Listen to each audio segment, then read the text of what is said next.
ایک بادشاہ نے اپنے ملک میں اعلان کروایا کہ جو شخص جھوٹ بولتا ہوا پایا گیا، دیندار قاضی سے پوچھ کر اسے سخت سزا دی جائے گی۔ اس اعلان کا سننا تھا کہ لوگ ایک دوسرے سے بھاگنے لگے کہ کہیں جھوٹ کے الزام میں پکڑے نہ جائیں۔ بادشاہ اور وزیر دونوں بھیس بدل کر شہر میں گھومنے نکلے۔ ایک تاجر کے پاس سے ان کا گزر ہوا تو بادشاہ نے تاجر سے پوچھا، آپ کی عمر کیا ہے؟ تاجر نے جواب دیا، 20 سال۔ آپ کے پاس دولت کتنی ہے؟ تاجر نے کہا، 70,000۔ آپ کے لڑکے کتنے ہیں؟ بادشاہ نے تیسرا سوال کیا۔ تاجر نے کہا، 1۔ بادشاہ اور وزیر نے دفتر میں ریکارڈ دیکھا تو تاجر کے جوابات کو غلط پایا۔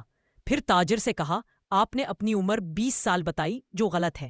سرکاری دفتر میں آپ کی عمر 95 سال درج ہے۔ تاجر بولا، جناب، میری زندگی کے 20 سال ہی اطمینان و سکون سے گزرے ہیں، اس لیے میں اس کو اپنی عمر سمجھتا ہوں۔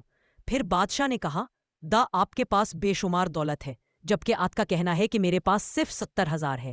تاجر، میں نے 70,000 روپے مسجد کی تعمیر میں خرچ کیے ہیں اور میں اس کو اپنی دولت سمجھتا ہوں جو آخرت میں میرے کام آ جائے۔ سرک، سرکاری رجسٹر میں آپ کے بچوں کی تعداد 5 ہے۔